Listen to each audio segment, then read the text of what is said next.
For me, story is everything. If a game doesn't pull me into its world, make me care about the characters, and give me a reason to keep going, I'm out. Gameplay matters, obviously, but it hits way harder when you're emotionally invested. So let's look at some of my favorite story games that you should give a chance if you haven't already. SOMA is hands down one of the most disturbing games ever made, but not because of jump scares or loud noises. It was made by Frictional Games, and those are the same guys who created Amnesia, so they know exactly how to make you terrified without you even realizing it. The game takes place way down at the bottom of the ocean in this facility called Pathos 2, and the atmosphere is suffocating because you can hear the metal groaning under the water pressure. You play as Simon Jarrett, who is just a normal guy from Toronto who goes in for a brain scan at a doctor's office, and then suddenly wakes up 100 years in the future in a rusty underwater base. The whole world on the surface has been destroyed by a comet, so the only things left alive are stuck down there in the dark. The gameplay is strictly hide and seek because you have zero weapons and you cannot fight back at all. The monsters are these twisted combinations of human flesh and robot parts, and they are horrifying to look at. Each monster acts differently, so some of them will attack you if you look at them, while others only hear sound, so you have to creep past them in total silence. The sound design is honestly sickening because you will hear a robot lying on the floor screaming in a human voice, begging for help because it genuinely believes it is a person. It messes with your head because you start to feel bad for the things that are trying to kill you. If you are too scared to play it normally, they actually added a safe mode where the monsters are still there but they do not attack you, so you can just focus on the story, which is the real reason to play.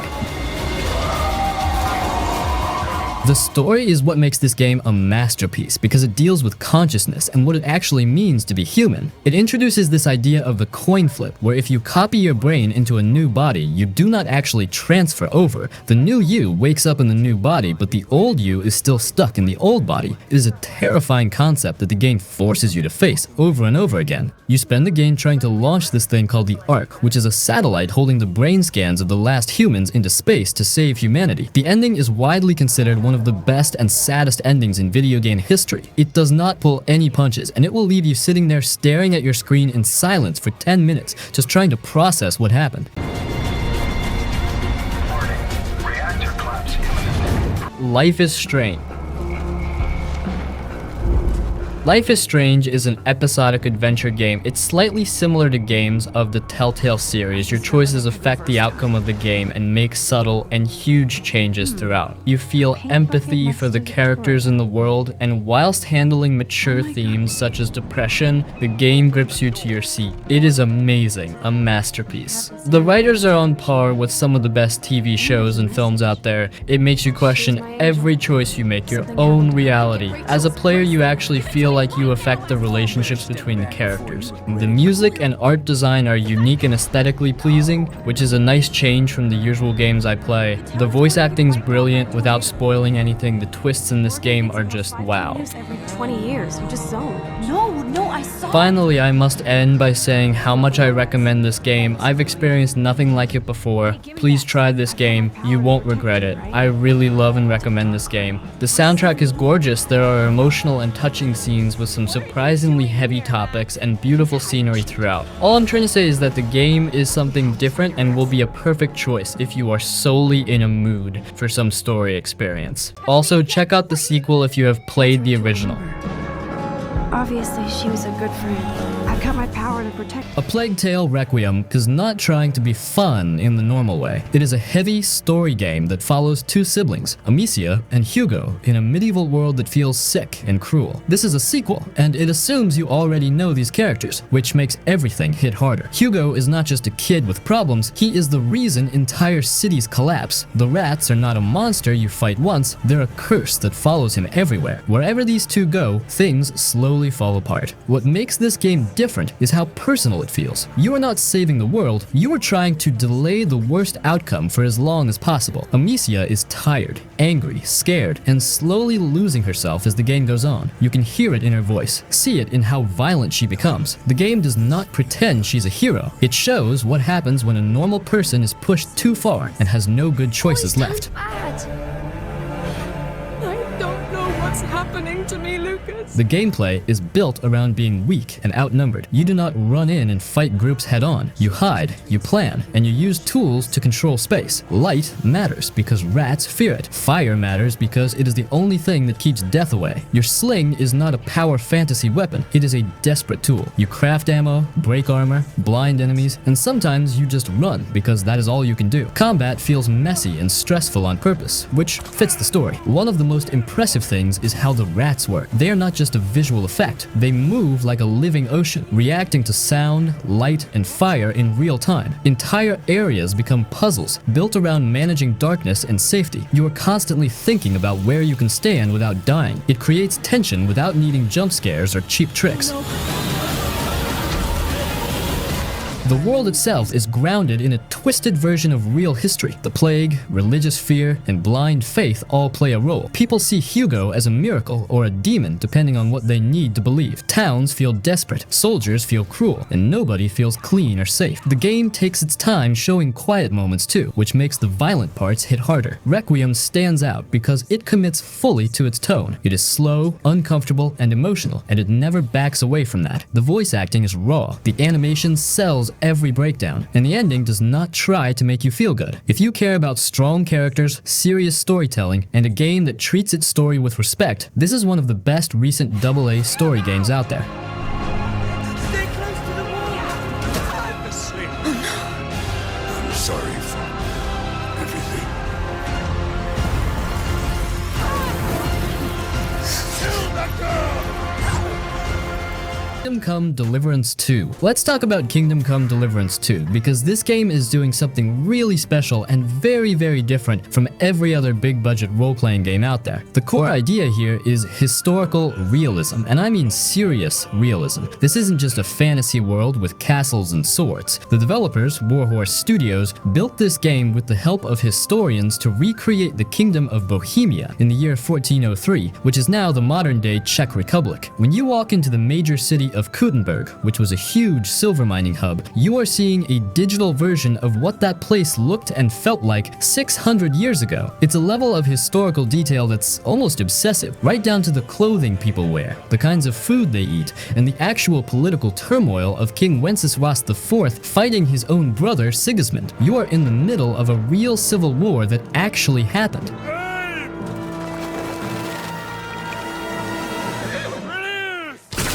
You continue to play as Henry, who started as a peasant blacksmith's son in the first game. This time, he is no longer a total nobody. He's on a quest for revenge that gets him swept up into a much larger conflict of nobles and monarchs. The story is a deep dive into the lives of real historical figures, which makes the whole narrative feel grounded, heavy, and very human. Henry still doesn't have any magical powers. He's just a guy who needs to eat, sleep, keep his clothes from being covered in blood and mud because people will judge you for your poor appearance, and figure out how to survive.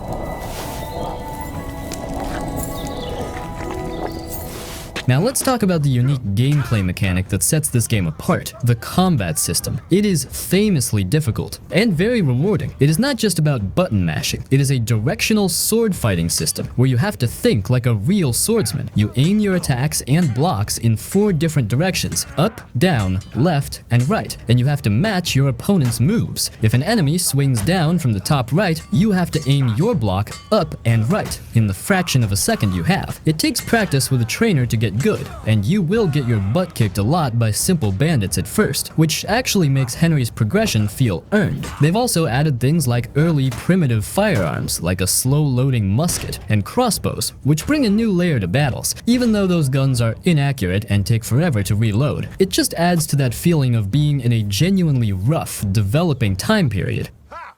Now I've got you.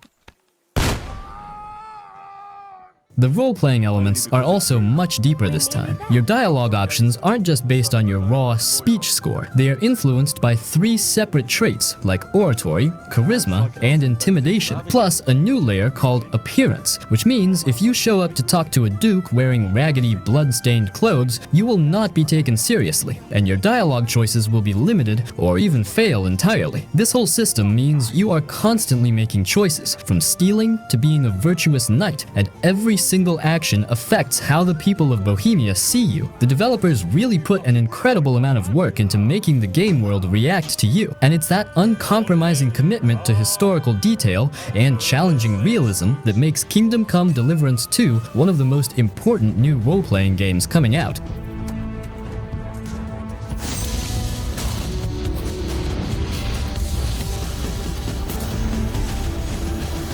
The Pentiment.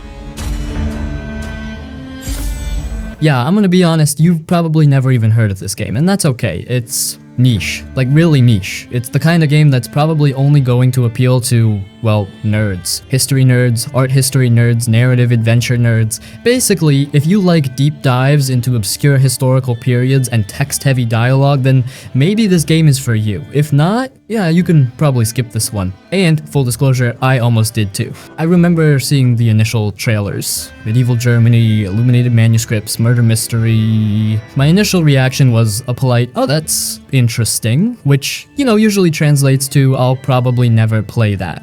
It just seemed too academic, too dry, too pentiment. I filed it away in the back of my mind, figuring I'd get to it eventually, which, let's be honest, usually means never. But then, just while browsing Steam, I came across this game again. I saw it had an overwhelmingly positive rating, and I set it on for a while, added the game to my wish list, which, checking out the screenshots, I mean, yes, the hand-drawn arts and all are definitely my thing. I really love this soothing artist style. So I finally decided to buy this game on a discount one day. I was still very skeptical and not all too excited, but man oh man, Pentiment it's a breath of fresh air. It's unlike anything I've played before. The art style, which I initially found very interesting but still a bit odd, is actually gorgeous. It's like a living, breathing, illuminated manuscript. And the story, which I thought would be dry and boring, is actually incredibly engaging. It's a murder mystery, yes, but it's also so much more than that. It's a deep dive into the history of the Holy Roman Empire, the Reformation, and the lives of ordinary people living in a turbulent time. It's a game that's both educational and entertaining, both thought-provoking and emotionally resonant. Pentiment is not a game for everyone. It's slow-paced, it's text-heavy, and it requires a certain amount of patience. But if you're willing to put in the time, if you're willing to immerse yourself in its world, it's an experience that you won't soon forget. It's a game that surprised me, a game that challenged me, a game that I now consider to be a hidden gem. It just goes to show, sometimes the most unexpected games are the most rewarding. And sometimes it's worth taking a chance on something that's a little bit different, even if it's something that your inner nerd is screaming at you to play.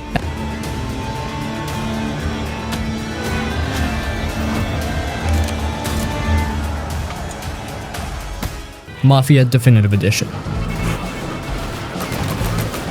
Mafia Definitive Edition is a remake of the original Mafia game. It tells the story of Tommy Angelo, a cab driver in the 1930s who gets unwillingly drawn into the world of organized crime. It's a classic gangster narrative full of betrayal, loyalty, and the seductive allure of power. The game is a third-person shooter with a focus on narrative and character development. You'll experience Tommy's rise through the ranks of the Salieri crime family, undertaking various missions from simple errands to elaborate heists. These missions often involve driving, shooting, and sometimes hand-to-hand combat.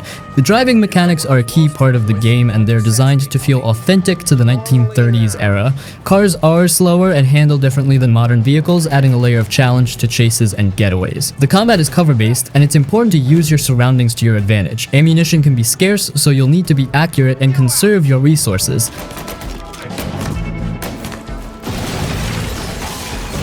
The story is the heart of Mafia Definitive Edition. It's a well-written and engaging narrative that explores the complexities of the criminal underworld. Tommy's journey from an ordinary cab driver to a made man is compelling, and the characters he interacts with are memorable and well-developed. The game's atmosphere is also a strong point. The 1930s setting is beautifully realized with detailed environments and a soundtrack that perfectly captures the era. It really feels like you've stepped back in time to a world of gangsters, speakeasies, and classic cars. So, Mafia Definitive Edition is a great choice for anyone who enjoys a good gangster story. It's a well-crafted game with engaging gameplay, a compelling narrative, and a fantastic atmosphere. It's a classic tale of organized crime brought to life with this amazing remake. Use my trust. Don Salieri. You won't ever need to worry about me. Claire Obscure Expedition 33. If you are looking for an absolute must-play role-playing game that just hit the market, you need to stop scrolling and check out Claire Obscure Expedition 33. This game is the phenomenal debut title from Sandfall Games, and it immediately sets a new bar for how stunning a turn-based role-playing game can look. The entire project is visually jaw-dropping because the developers decided to render everything using a style inspired by 19th century French Romanticism and Impressionism. This means the world is unbelievably beautiful, lush, soft, and vibrant, looking like a living painting, which creates this incredible, eerie contrast with the desperate, apocalyptic story. The whole premise is immediately gripping and deeply tragic. The world is facing a slow, agonizing end thanks to a powerful villain called the Paintress. Her power is horrifyingly simple. Every year, on her birthday, she appears and magically subtracts 1 year of age from every single person on the planet. Your group, the titular Expedition 33, are the final, desperate attempt to find and stop her before the entire human race hits age 0 and simply fades away. That ticking clock hanging over the world gives every single mission and conversation a real, palpable sense of urgency that you don't often get in these kinds of games.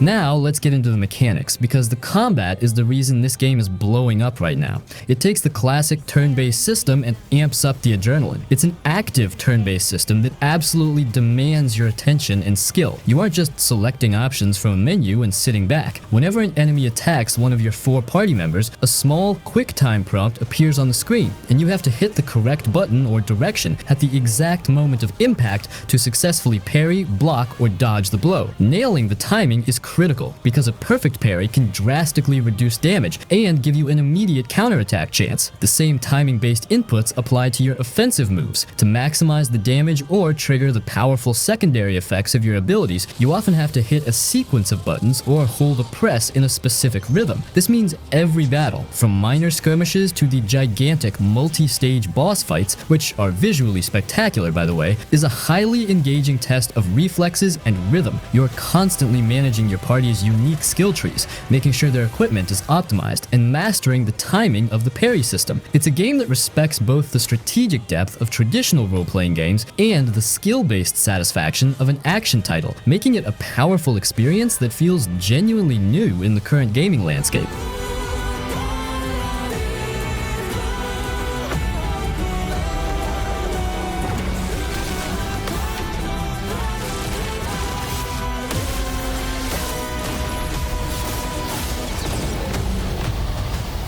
Goodnight Universe is part of this newer wave of indie games that aren't trying to win you over with combat systems or big mechanics, but with perspective. It comes from Nice Dream, the same small team that made Before Your Eyes, and if you know that game, you already know what kind of space they operate in. They're not interested in power fantasies. They're interested in memory, family, identity, and how games can make you feel present in a moment instead of just watching it play out. You play as Isaac, a baby. Not a funny baby, not a cartoon baby, but an actual infant who can't talk, can't walk, and barely understands the world. That alone already sounds like a bad idea on paper, but the twist is that Isaac starts developing telekinetic and psychic abilities. The game is told entirely from his point of view, so everything feels low to the ground, oversized, confusing, and intimate in a way most games never even try. The story isn't about saving the world. It's about family. Isaac's parents are flawed, stressed, tired people. His older sister feels real, not written like a sitcom character. There's love in the house, but also tension, arguments, fear, and misunderstanding. On top of that, there's a tech company that becomes interested in Isaac's abilities, and that's where the game starts mixing personal family drama with something darker and more uncomfortable. It's not subtle in a fake way, but it also doesn't scream its themes at you. Not even playing with my powers. Not even looking at Gilbert. What really makes Goodnight Universe stand out is how you interact with it. Like Before Your Eyes, the game uses camera and face tracking if you want. Your eyes, your head movements, even your expressions can control things. You look at objects to move them. You focus your gaze to activate powers. Sometimes just looking at something for too long changes what happens. And the important part is that this isn't just a gimmick slapped on top. It actually fits the idea of being a baby, where your main way of interacting with the world is attention, not action. You're not pressing buttons to swing swords. You're paying attention. listening, you're observing, you're reacting, and that changes how the pacing feels. The game forces you to slow down. If you try to rush it, it doesn't really work. It's designed around moments, not systems. From a design point of view, this is very much a narrative-first game, but it's smarter than most walking simulators. There are puzzles, light exploration, and moments where your powers grow and change how you interact with rooms and people. It never turns into an action game, and it doesn't want to. The tension comes from emotional stakes, not enemies. When they walk in that door, you're not going to yell. When they walk in that door, I am not going to yell.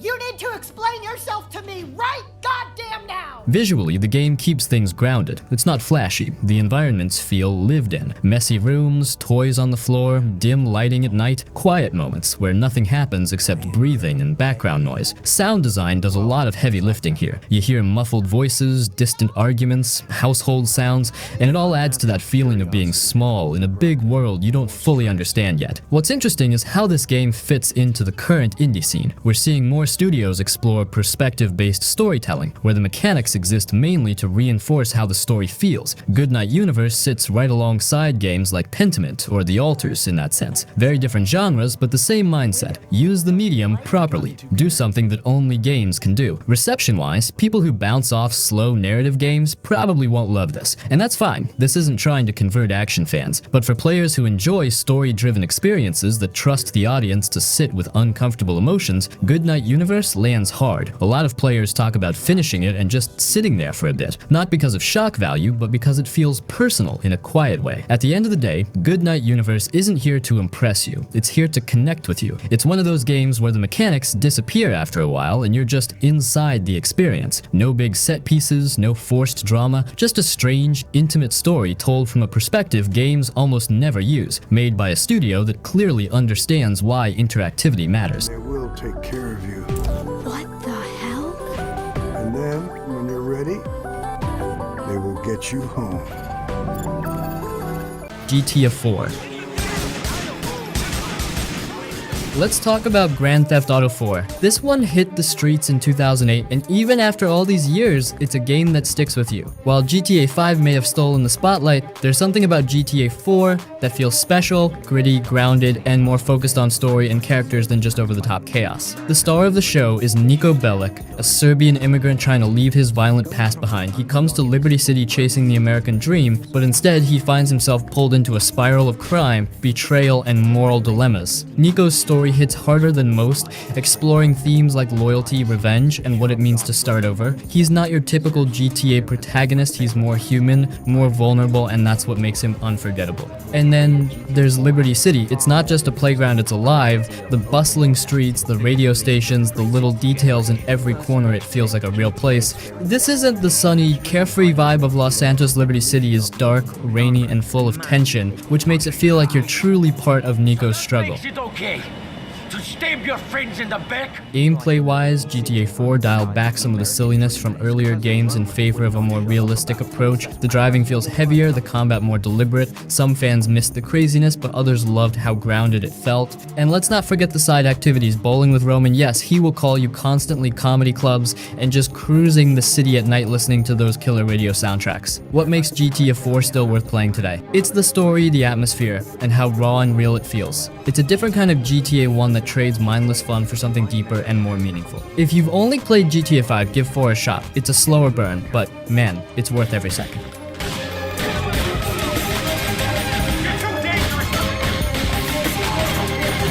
Quantum Break. Man, Quantum Break is so underrated. It's this wild mix of game and live-action TV show, and somehow, it actually works. You play as Jack Joyce, who ends up with time powers after a failed experiment, and from there, everything goes to hell. The gameplay is just crazy fun. You're freezing time, dodging bullets, and wrecking enemies with all these badass time abilities, and man, the combat feels so slick, like you're in the Matrix, but with even cooler powers.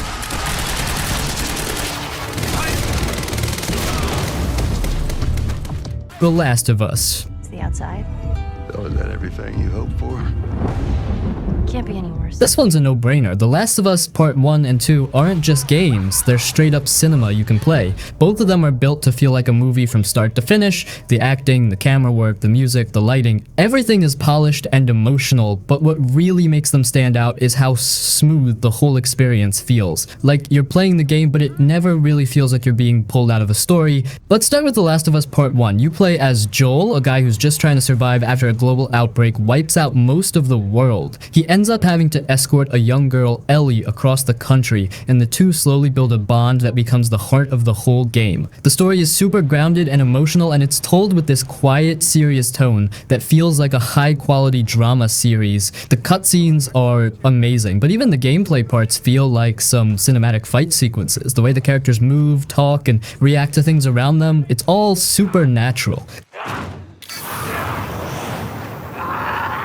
The graphics even back on PS3 were ahead of their time, and the remake, Part 1, just makes everything even cleaner. Lighting, animations, the way Joel reloads his gun, or Ellie leans on walls while sneaking, all of it just adds the feeling that you're not playing the typical game, you're living out a story with real characters and real emotions. Then you've got The Last of Us Part 2, and this one cranks the cinematic feeling up to 100. It's probably one of the smoothest and most movie-like games ever made. The transitions between cutscenes and gameplay are seamless. There's no fade to black, no janky loading screen, it just happens. One second you're watching a scene, the next second you're walking through it. That makes a huge difference in how immersive it feels. Both games have these quiet, slow moments too, like playing guitar, walking through a museum, or just riding a horse through the woods. Those moments let the world breathe, and they're shot in a way that feels personal. Not every game gives you that kind of space. What do you think of this view, huh? Pretty nice. Yeah, this route has its perks. The Telltale Walking Dead. Dirty my ass! Get upstairs! Go!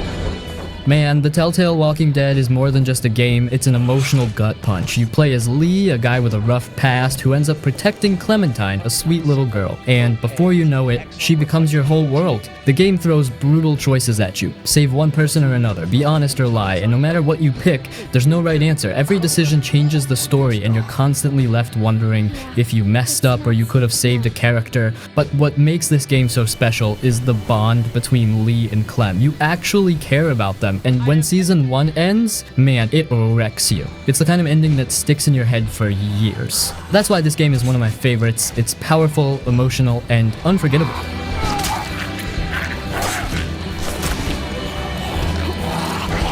What remains of Edith Finch?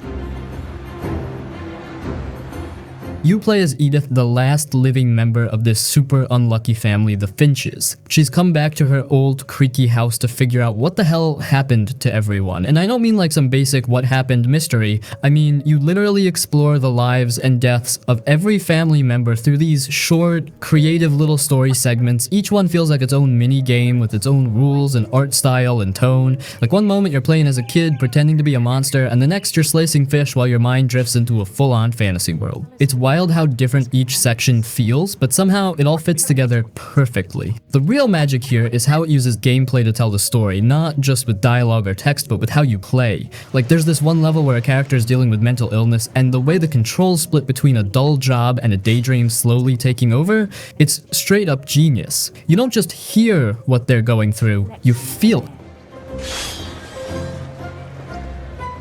And he won. The house itself is a huge part of the vibe too. It's like this big, strange, overstuffed museum of memories. Every room is sealed off like a shrine, frozen in time, and when you finally get into each one, it tells you so much about the person who lived there without saying a word. Their hobbies, their fears, how they died. It's sad, but also kind of cozy, like you're walking through a family photo album that's falling apart but still full of love. And yeah, this game's sad. Let's not sugarcoat it. Almost every story ends with someone dying, but somehow it never feels cheap or edgy, it's just honest. Some of the deaths are peaceful, some are weird, some are just plain tragic, but they all feel human. And the way Edith processes it all, how she keeps searching for meaning even when it feels hopeless, it's beautiful. This is where your story begins.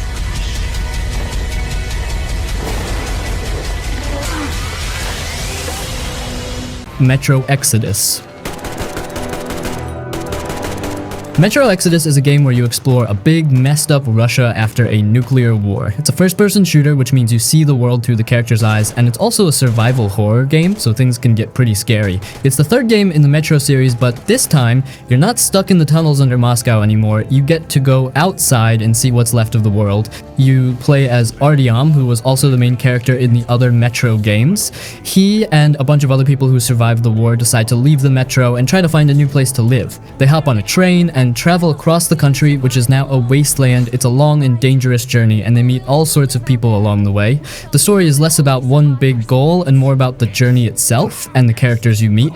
The game is a mix of shooting, sneaking around, and exploring. The shooting is tough, you don't have a lot of bullets, and your guns can break down. You have to scavenge for supplies and keep your weapons in good shape if you want to survive. Sneaking around is also important. Sometimes it's better to avoid a fight altogether and you can sneak past enemies or take them down quietly. Exploring is a big part of the game too. There are lots of hidden places to discover, and you can find useful items and learn more about the world by exploring. Metro Exodus has a day and night cycle and a weather system that changes. This makes the game more challenging. Some enemies are more active at night, and it can be harder to see in bad weather. You have to be careful and plan your moves based on the time of day and the weather. There's also a crafting system. You can use resources you find to make ammo, med kits, and other things that will help you survive. Managing your resources is really important. You don't want to run out of bullets or med kits when you're in a tough spot. The story in Metro Exodus is more personal than the stories in the other Metro games. It's about Artyom and his relationships with the people he's traveling with. It's about hope, survival, and trying to find a better future in a world that's been destroyed. It's a pretty emotional story, and you really get to know the characters.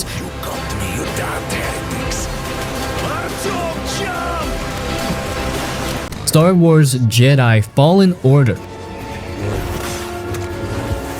Star Wars Jedi Fallen Order is a third-person action-adventure game set in the Star Wars universe. It's a bit like a mix of Uncharted and Dark Souls with a dash of Metroid thrown in for good measure. You play as Cal Kestis, a former Jedi Padawan who's been hiding since the fall of the Jedi Order. The story is about him rediscovering his connection to the Force and fighting against the evil Galactic Empire. The gameplay is a blend of lightsaber combat, platforming, and exploration. Cal is a skilled Jedi, and you'll be using your lightsaber to fight all sorts of enemies, from stormtroopers to giant creatures. The combat is challenging but rewarding, requiring you to learn enemy attack patterns and use your Force abilities strategically. The platforming is a big part of the game too. You'll be climbing, jumping, and wall running your way through a variety of environments, from lush forests to ancient temples. It's very reminiscent of Uncharted in that respect. The game also features a Metroidvania-style map. As you gain new abilities, you can go back and explore previously inaccessible areas. This encourages exploration and allows you to discover hidden secrets and collectibles. The story is a strong point. It's a well-written and engaging narrative that explores Cal's journey as he rediscovers his connection to the Force and comes to terms with his past. The characters are well developed and the voice acting is excellent. It really feels like a proper Star Wars story. So, Star Wars Jedi Fallen Order is a fantastic action-adventure game that captures the feel of the Star Wars universe perfectly. It's got challenging combat, fun platforming, a Metroidvania-style map, and a compelling story. If you're a Star Wars fan, or if you just enjoy a good action-adventure game, this is definitely one to check out. The choice to keep fighting that makes us who we are. A Way Out. A Way Out is just pure brilliance. It's one of those rare games that you have to play with a friend, and honestly, that's what makes it so damn special. You play as Leo and Vincent, two dudes who break out of prison together, but the game is really about their bond and the crazy ride they go on. The best part, it's fully co-op. You and your friend are always doing something together, whether you're busting out of jail, driving through shootouts, or pulling off heists. And the game constantly surprises you with its gameplay. One minute you're sneaking around guards, and the next you're having a full-on shootout. It never gets boring. But what really makes this game hit hard is the emotional connection between the characters. Leo is hot-headed and reckless, while Vincent is calm and calculated, but they need each other to make it out. And the more you play, the more you actually care about them. And man, the ending? That twist wrecked me. You spend the whole game building this bond with your friend, only for the game to punch you in the gut with one of the most brutal co-op finales ever. No spoilers, but if you've played it, you know exactly what I'm talking about.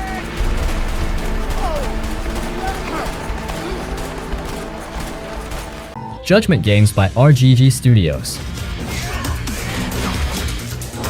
If you've ever wanted to blend the thrill of a legal drama with the gritty action of a crime thriller, then this game is going to be your jam. It's like Law & Order meets Yakuza, and trust me, it's every bit as awesome as it sounds. You play as Takayuki Yagami, a disgraced lawyer turned private detective in the bustling, neon-lit streets of Kamurocho. Yagami is trying to rebuild his life by solving cases and uncovering the truth behind a series of grisly murders. It's a story filled with twists, turns, and plenty of OMG moments that'll keep you on the edge of your seat. Gameplay-wise, Judgment is a perfect blend of investigation and beat-em-up action. One minute you're gathering clues, interrogating suspects, and piecing together evidence like a true detective. The next, you're brawling with thugs in the streets, using a mix of martial arts moves and environmental takedowns that make every fight feel cinematic. It's like living out your favorite crime drama, but with way more flying kicks.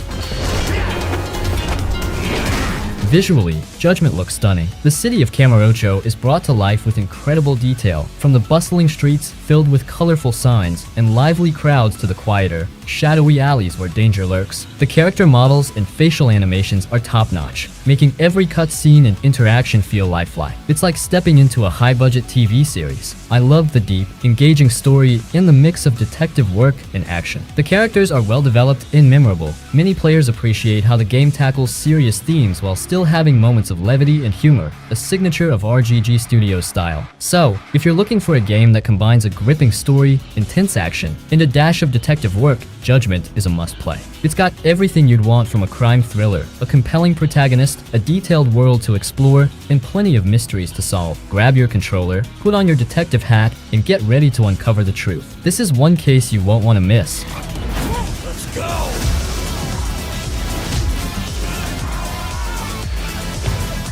Ghost of Tsushima. Ghost of Tsushima is one of those games that just pulls you in and keeps you there. It's not even just the combat or the story, it's the whole vibe. You're out there riding across this massive island with the wind guiding you instead of a map marker, and it just feels peaceful. But then, 5 minutes later, you're slicing through a group of bandits with your katana, and it's all intense and gritty. That balance makes it hit different. The story is solid. It's about Jin, the samurai, trying to fight back after the Mongol invasion, but it's not just about the war. It's also about how he changes. He starts questioning tradition and doing what he has to do to protect his people, even if it means going against the samurai code.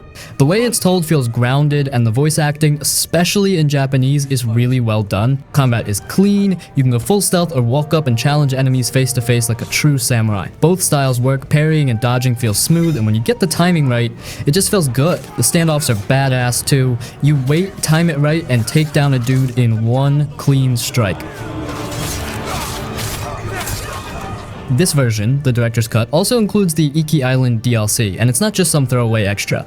The new island has its own vibe, more emotional stuff for Jin's backstory, and some tough fights. It adds a nice chunk of content if you already played the base game. Visually, it's crazy how pretty this game is, like just riding through a forest with all the leaves falling or seeing the sunset over a field of flowers. You catch yourself stopping just to take it in. It's probably one of the best looking games on PS5, and the 60 FPS boost makes it feel even better.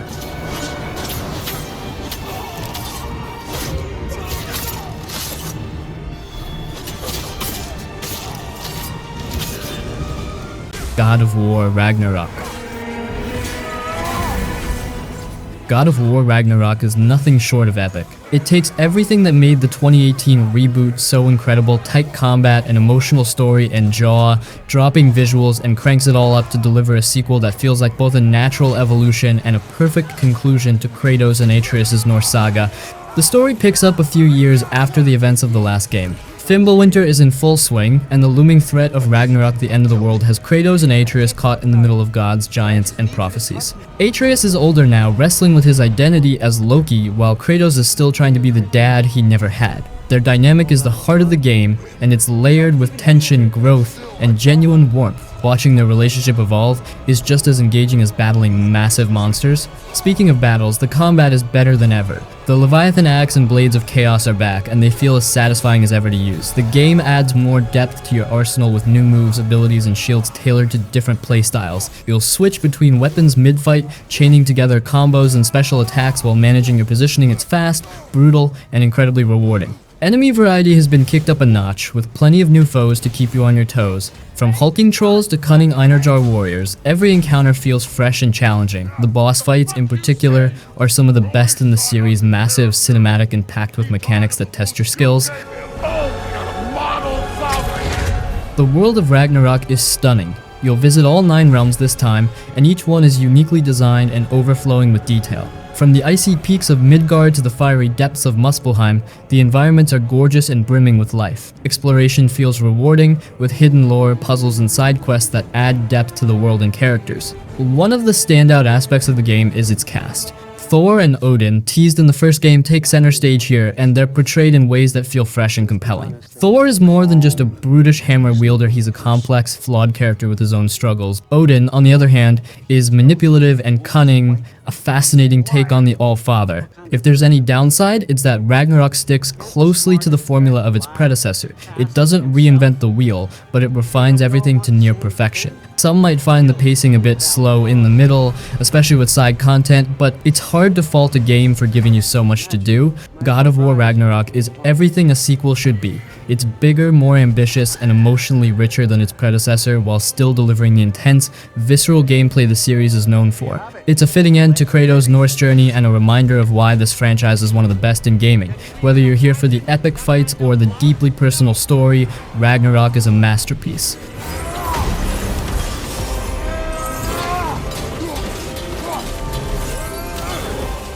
Road 96 has a setup but simple but strong. You're a teenager in a fictional country called Petria, which is basically falling apart. The government's corrupt, people are angry, and the country is heading toward an election that feels dangerous instead of hopeful. Every character you play is trying to escape and reach the border, and the road to that border is the entire game. What's important is this: you don't play one hero, you play many different teens, one after another. When one reaches the border, or dies, or gives up, the game jumps forward in time and you start again as someone else. That structure alone already makes Road 96 feel different. It's not about winning, it's about experiencing a country through broken pieces of people. Gameplay-wise, it's a mix of walking, dialogue choices, light puzzles, and small mini-games. There's no combat system, no skill trees, no loot grind. Your main tools are decisions and attitude. How you talk to people matters. Whether you're polite, angry, scared, selfish, or brave actually changes how scenes play out. Sometimes it helps you, sometimes it backfires. One of the coolest things about Road 96 is how randomized but intentional it feels. Each run pulls from a pool of scenes, characters, and events, but they're written in a way that slowly builds a bigger picture. You'll meet the same characters again and again across different teams, but in different situations and moods. Over time, you start understanding who they are,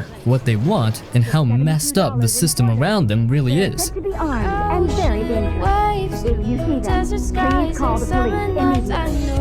We're laughing stocks. The characters are honestly the heart of the game. You've got truck drivers, rebels, weird conspiracy people, government supporters, and kids who just want to survive one more night. Some of them are funny, some annoying, some sad, some straight up dangerous. None of them feel perfect, and that's the point. The writing feels messy in a human way, not polished like a movie script. The political side of the game is always there, but it doesn't lecture you. You see propaganda posters, you hear arguments on the radio, you watch people disagree with each other in real time. The game lets you lean into rebellion, support the system, or stay neutral, and none of those paths are clean or heroic. It reflects how real political tension actually feels when you're young and powerless. Mechanically, Road 96 also does something smart by tying progress to the country, not the character. Skills like persuasion, hacking, or stamina carry across runs. That makes each teen feel fragile, but the overall journey feel meaningful. You're learning, adapting, and slowly understanding how to survive longer on the road. Freedom.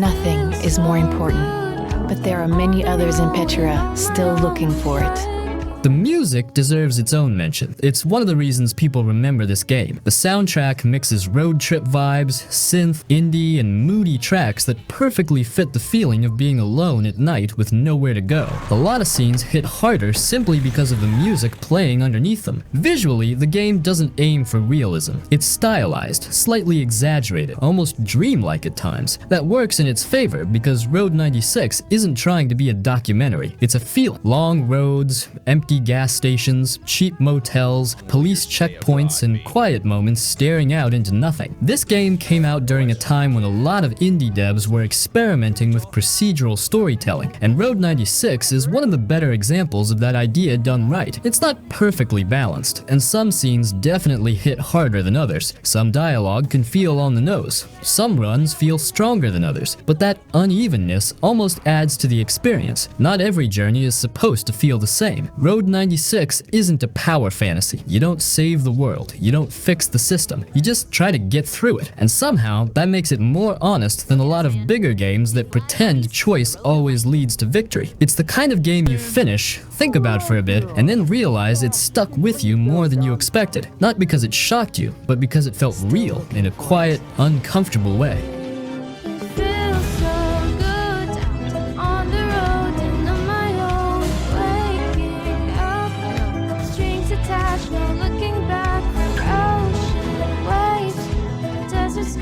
Final Fantasy VII Remake. Final Fantasy VII Remake might honestly be one of my all-time favorite RPGs. It just hits all the right spots. The graphics are so beautiful, and the characters are even better. Tifa, Aerith, Jessie, Cloud. They're not just cool to look at, they actually feel real and memorable in a way most games don't pull off. I mean, this is a remake of a legendary 1997 game, and somehow it makes everything feel fresh while still respecting the original. The old version was great for its time, sure, but this remake, it takes that magic and cranks it up to 100.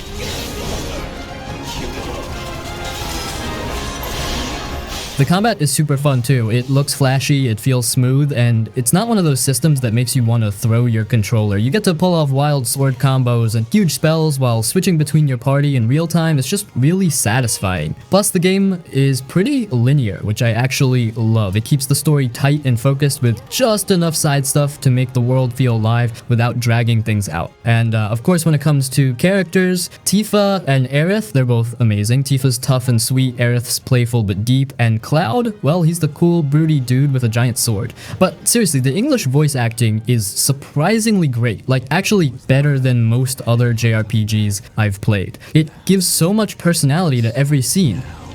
I have a favor to ask. Our beloved planet is dying. And best part, which is the story. It starts off in Midgar, this dark industrial cyberpunk city where a mega corporation called Shinra is literally sucking the life out of the planet. Right away, the vibe is intense. Then you meet Cloud, giant sword, kind of cold at first, but as the game goes on, you start to understand him more. Also, the music, FF7 has some of the best soundtracks in gaming, and walking around Midgar, talking to people, seeing what they're going through, it gives the whole world so much weight. And by the end, man, it leaves you with chills. It wraps up just enough, but also makes you need to know what's coming next. This isn't just a remake, it's the start of something legendary all over again.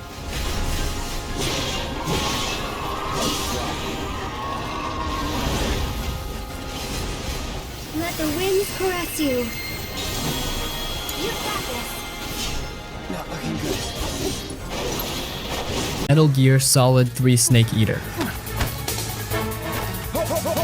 Metal Gear Solid 3 Snake Eater isn't just a game, it's a masterpiece of espionage, storytelling, and sheer creativity. Released in 2004, it was a bold shift for the series, ditching the futuristic tech and sprawling conspiracies to drop you into the jungle during the height of the Cold War. Even today, nearly 2 decades later, it's still hailed as one of the greatest games of all time. Let's talk about the setting. The jungle isn't just a backdrop, it's a survival experience. You're Naked Snake, a younger version of Big Boss, sent on a mission to rescue a scientist and take down a former former mentor, the boss who's defected to the Soviet Union. The lush, hostile wilderness is your playground, and it's packed with wildlife enemies and secrets. You're not just sneaking past guards or hunting for food, managing injuries and camouflaging yourself to blend into the environment. It's immersive in a way that few games dared to be at the time. The gameplay redefines stealth. Camouflage, stamina, and even curing wounds add layers of depth. You need to hide in plain sight, match your camo to the terrain, running low on energy, hunt and eat wildlife, but watch out, some food can spoil. The mechanics make you feel like a real operative, adapting to survive in hostile territory. And the boss battles? Legendary. From the heart-pounding sniper duel with the end to the psychological mind games of the Sorrow, every encounter feels iconic and memorable. By your own hand.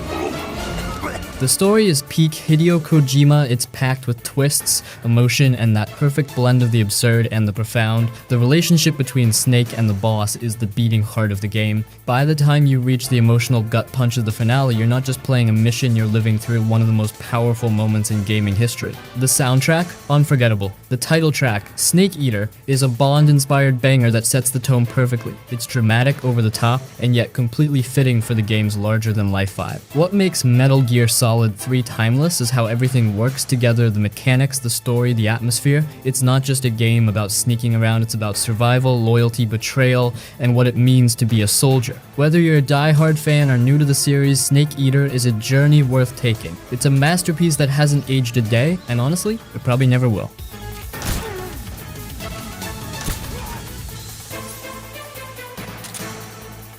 Dispatch is one of those games that feels like a weird, funny TV show you play instead of just watch, and it's been a surprise hit in 2025. It was made and published by Ad Hot Studio, a small team built by people who used to work on Telltale game stuff back in the day. That old Telltale vibe, where choice and dialogue matter more than twitch reflexes, is baked right into how Dispatch works and feels. The game dropped in October 2025 in a weird but cool way. Instead of releasing the whole thing at once, 8 episodes came out over a few weeks, kind of like a TV series you wait on each week. By November 12th, 2025, all episodes were available, and that means you can now jump into the full story from start to finish. You have a lot left to give. I would like to make you an offer.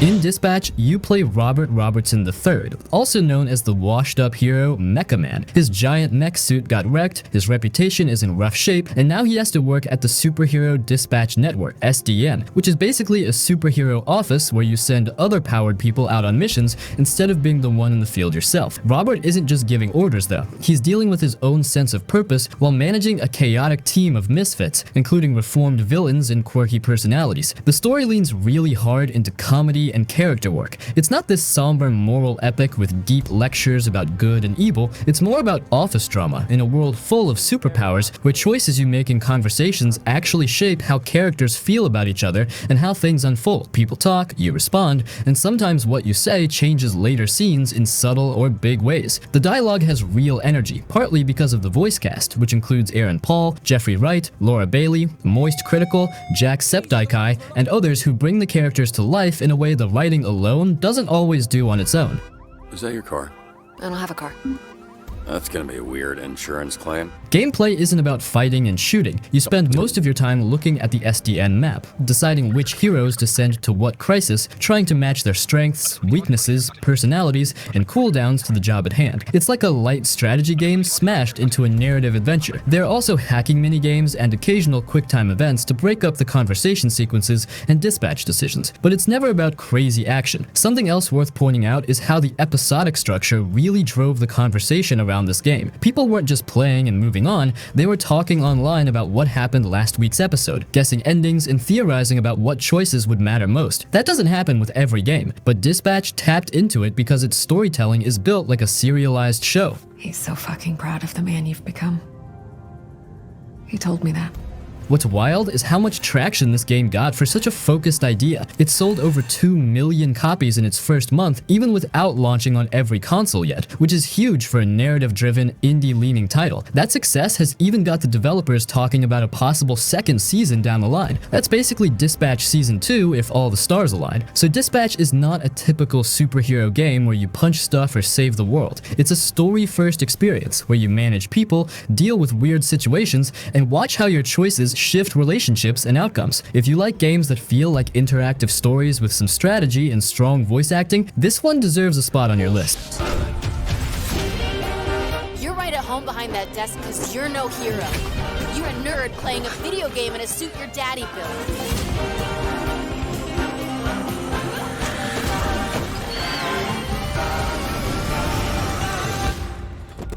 Firewatch. Has ever happened before. Maybe I'm...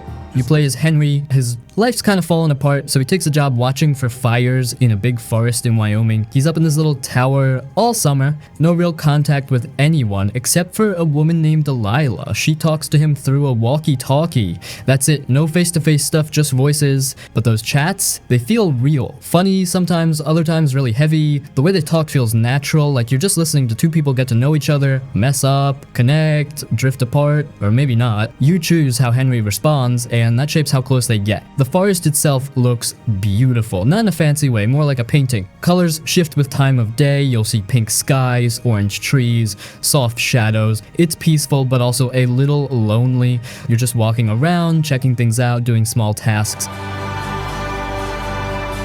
And weird stuff starts happening. You find notes, locked doors. Maybe someone's watching you. It never gets full horror or anything, but it adds a quiet tension. It keeps you thinking. But really the mystery isn't the main thing. It's more about what's going on inside Henry's head. What he's running from. What he's not saying out loud. The whole game takes maybe 4 or 5 hours. And when it ends, you'll probably sit there thinking for a while. Not cause of some twist. Just cause it makes you feel something. Regret, maybe. Or just the weirdness of being alone. If you like calm games that still leave a mark, this one's worth it. It doesn't waste your time, it just gives you space to feel something.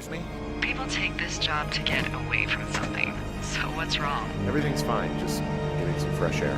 Well, escaping isn't always something bad. The Quarry. I told you kids to check everything. Look, it's not that big of a deal, okay? We'll just spend one more night here. No! Here you are, dropped you into this old summer camp deep in the woods, the kind of place that already feels sketchy even if nothing's happening.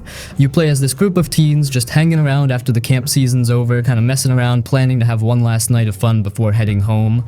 But of course, stuff goes sideways real fast. The game starts off slow in a good way, letting you explore, talk to people, mess around a bit, but the whole time there's this creepy vibe in the background. You see weird stuff out in the woods, you hear things, and you just know something's coming. And once it kicks off, man, it goes hard. You've got monsters, people hunting you, blood everywhere, total chaos. The places you go in this game are sick too. There's this old lodge that's all dusty and dark, rundown cabins, spooky woods where you can barely see 2 feet in front of you, and even a creepy bunker underground. Everything's detailed and lit just right so it keeps you on edge. Even when nothing's happening, it's tense.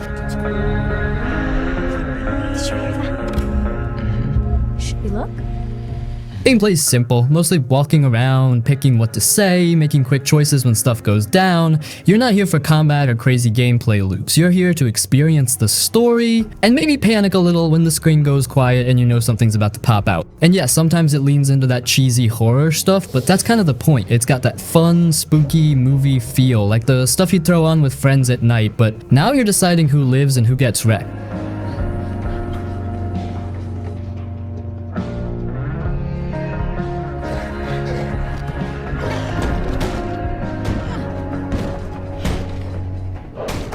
Detroit Becomes Human isn't really about sci-fi gadgets or flashy future tech. The sci-fi part is just the setup. What the game is actually doing is asking a very old human question in a modern way. What happens when something we created starts thinking and feeling for itself? The game takes place in a near-future Detroit where androids are everywhere. They cook, clean, work jobs humans don't want anymore, and they do it without complaining. At first, it all feels clean and efficient, almost perfect, but that perfection is exactly what makes the world uncomfortable. Androids are treated like objects, talked down to, abused, and discarded the moment they stop working right. The game doesn't rush this. It lets you sit in it and notice how normal this cruelty has become. You experience this world through 3 androids, and that's one of the smartest choices the game makes. Connor is a police android designed to hunt down deviant androids. He represents control, logic, and order. Playing as him feels cold and precise. You analyze crime scenes, reconstruct events, and chase targets like a machine would. But the more you play, the more the game quietly asks whether Connor is really just following code or if something else is starting to grow inside him. I'm whatever you want me to be, Lieutenant. Your partner? Your buddy to drink with? Or just a machine?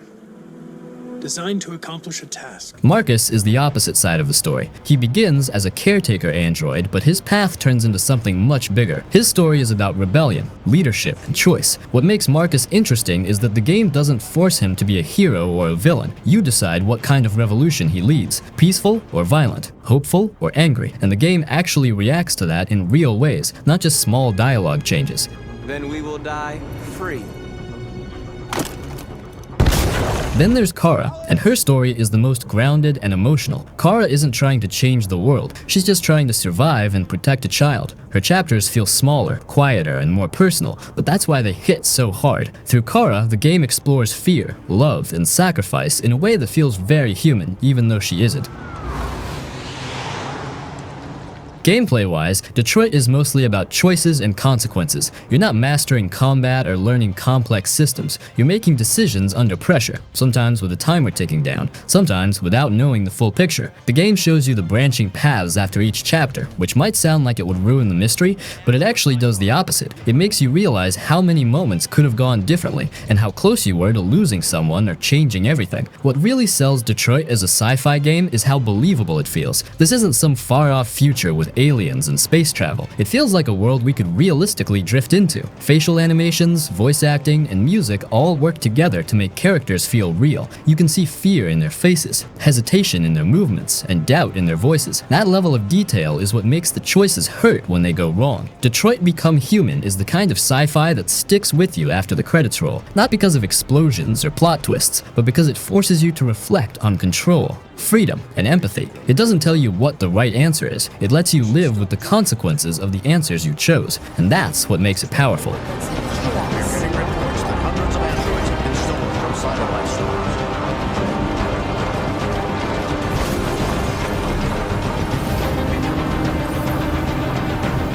Uncharted 4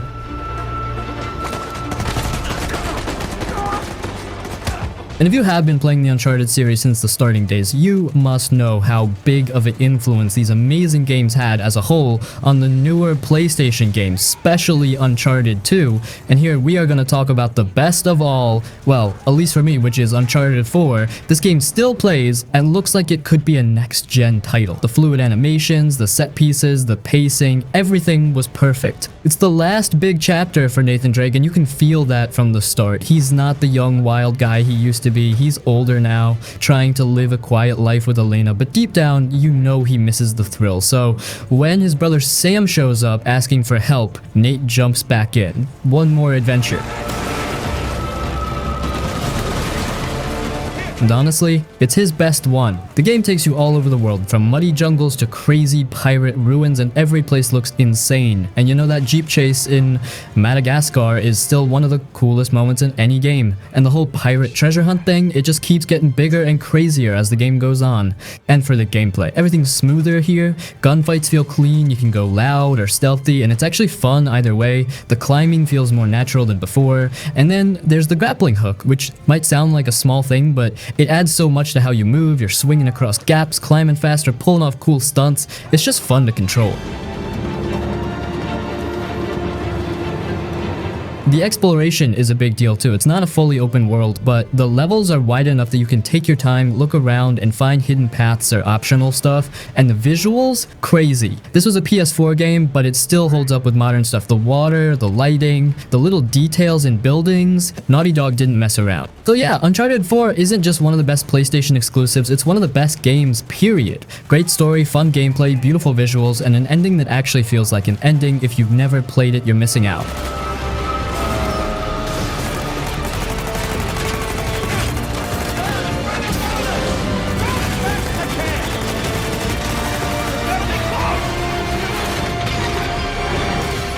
Beyond Two Souls. Items from? So tired. Is made by Quantic Dream, the same folks behind Detroit Become Human and Heavy Rain, so you already know it's going to be all about story, acting, and big emotional moments. And yep, it definitely delivers on that. You play as Jodie Holmes, a girl who's connected to this invisible spirit named Aiden. She's not your typical action game protagonist. The story follows her from childhood to adulthood, showing how this connection to Aiden affects her life. Sometimes it's a gift, other times it's a curse. The twist is you don't just play as Jodie, you also control evil Aiden at times, which gives the game a really unique feel.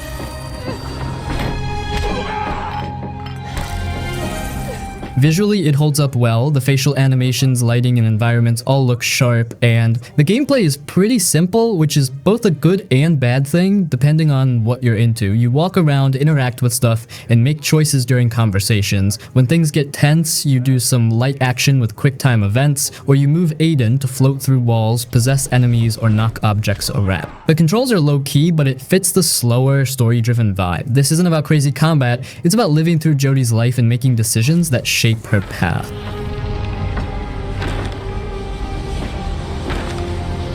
And the cinematic stuff really kicks in during the bigger scenes, like when Jodie's escaping the CIA or fighting enemies in the desert or going through some emotional breakdown in a storm. To keep it honest, not every scene hits the same. Some parts drag a bit and the story's timeline can feel a little messy at first, but by the end it all comes together in a way that makes sense and you feel like you've been through something meaningful. It's emotional, a little weird at times, but definitely different from most games out there. So yeah, Beyond Two Souls isn't for everyone, but if you want a game that leans hard into story, characters, and movie-style presentation, it's a solid pick. It's not flashy like Uncharted or God of War, but it's emotional, smooth, and totally cinematic in its own quiet way.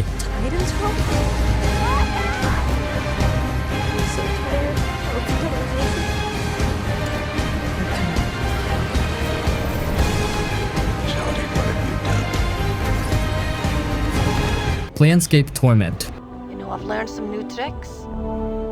I haven't had this much So like, this game starts with you waking up on a metal slab in a creepy-ass morgue. You're covered in scars, totally naked, and you've got no memory of anything. Not your name, not what happened, nothing. Just this floating, smart-mouthed skull named Mort staring at you like, hey chief, rise and shine. And from there, it only gets weirder. You're called the Nameless One, which is exactly what it sounds like, and you've lived a lot of lives before this one. Like, every time you die, you forget everything and wake up again, over and over. So yeah, you're basically immortal, but in the most depressing way possible. You've hurt people, you've saved people, you've been kind, cruel, selfish, noble, and you don't remember any of it. You're just trying to figure out who you are, why you can't die, and what the hell it all means.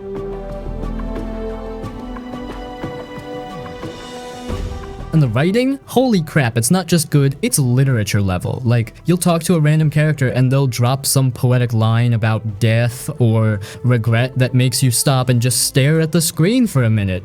Every person you meet feels weirdly real, even if they're a floating eyeball or a talking suit of armor or a lady who speaks only in sighs and smells. Yeah, that's the vibe. And don't expect a ton of flashy action or big boss fights. This game's like 90% talking and reading, but the dialogue is the main event. You're constantly choosing what to say, who to believe, how to act. You can lie, threaten, forgive, beg, be wise, be dumb, and the world reacts to you. Like, seriously reacts. You're shaping who you are in real time, not just stat-wise, but soul-wise. It's honestly more intense than most real-life conversations I've had, not gonna lie. You know, I've learned some new tricks. It all builds up to this moment where you finally understand what's going on. Who you were, why you're cursed, what's really going on with your immortality, and it's just, dude. It's heavy, not in the twist ending kind of way, more like this slow, painful realization that sticks with you. The ending hits hard, but not because of some big fight or explosion. It hits because you feel it, deep down. And I haven't even talked about the world yet. This isn't your usual swords and sorcery setting, this is Planescape, a universe made of floating cities, walking ideas, and literal beliefs shaping reality. Like, if enough people believe a lie, it might become true. Places exist just because someone dreamed them up. It's that kind of strange, dreamy, brain-bending stuff. And the city you spend most of the game in, Sigil, is like a weird mix of Gotham, Hogwarts, and a dumpster fire, and it's incredible. This much fun since the last time.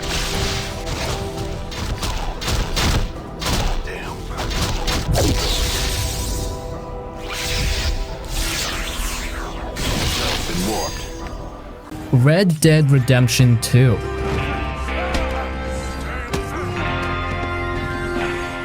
Now we're talking cinema with a cowboy hat. because Red Dead Redemption 2 is honestly one of the most cinematic, emotional, and straight up beautiful games ever made. This isn't just a Western themed open world game, it's a slow burning, heartbreaking, character driven movie that you get to live in. Rockstar didn't just make a game here, they made a full on experience packed with drama, insane visuals, and a story that sticks with you long after it's over. You play as Arthur Morgan, an outlaw trying to survive while his gang slowly falls apart. And the thing is, Arthur's not just some video game cowboy, he feels real. He's tough, loyal, flawed, and thoughtful in a quiet way. You're riding with him through his whole journey, watching him question the life he's living, watching his loyalty get tested, and depending on how you play, watching him try to be a better man before it's too late. It hits hard, especially toward the end. Honestly, it's one of the best written characters ever in a game.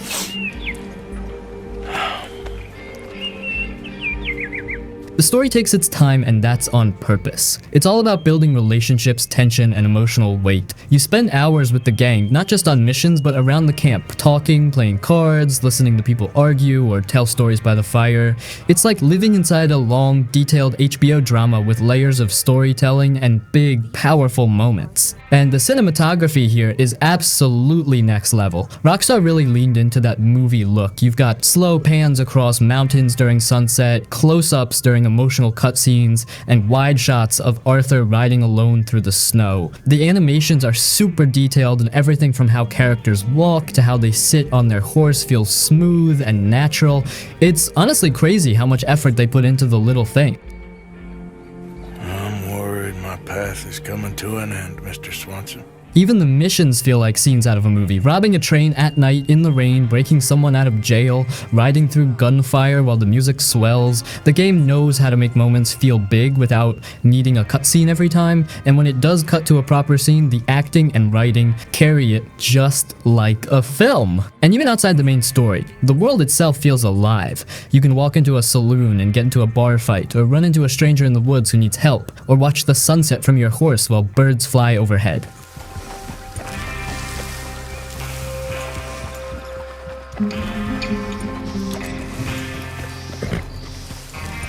Witcher 3. I was actually planning on going with Cyberpunk, but then I realized how I can forget the greatest RPG game. Witcher 3 is easily the best pick when it comes to the story. I mean, not just the storyline, the game's got everything such as amazing visuals, finest gameplay, different landscapes, best main character, stunning and detailed open world, and 2 best DLCs. Witcher 3 is a masterpiece. Even after a decade, we still can't get enough of it. My suggestion is to start playing with the second part before you get your hands on the third part. You will feel more connected to the storyline. It's a series that needs to be fully explored. In my opinion, story is one of the key aspects. Because of the storyline, the books got popular and people came to know about The Witcher. That's also the reason why we got such a great game.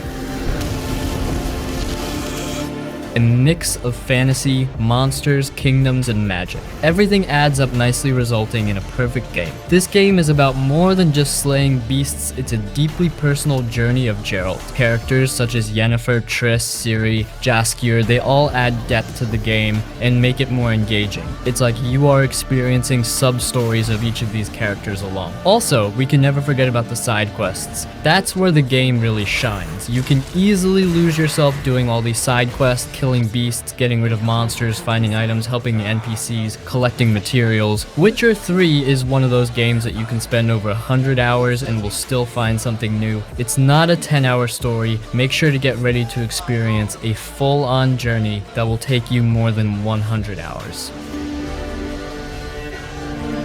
Let me finish telling it. The Wolf Among Us. Alright, everyone. There are only a few Telltale games that a lot of players know about. This one is one of them, along with Walking Dead and Batman. The Wolf Among Us is a pretty good game if you're in a mood for some mystery episodic adventure. It's got a different art style. You will feel as if you're playing a comic book game that came to life. The game also doesn't shy away from tackling some mature themes. You will uncover murders, solve mysteries, and visit some mature places. Wolf Among Us is set in a world where characters called Fable live among regular people. You play as an awesome sheriff of Fabletown and are tasked with finding what's going on in your area. Throughout the story, you make a lot of decisions. It's intense because you feel the weight of every decision and you know it could come back to bite you later. Every decision or choice you make will shape the entire story. You feel like you're in control and everything happens because of your choices. It's a game that's not just about solving a mystery, but about the characters you meet and how your interactions with them shape the world around you. It's short, but it definitely leaves an impression. Low-key, I just want to say that before I got the chance to play this game, I always thought that it's about the Marvel character, the Wolverine. Overall, if you want to experience a short, underrated story in a comic book art style, then The Wolf Among Us will be your best choice. It can also be a great entry point to get into the Telltale game. Truly one of my favorite games, and a must-play for every story lover fan.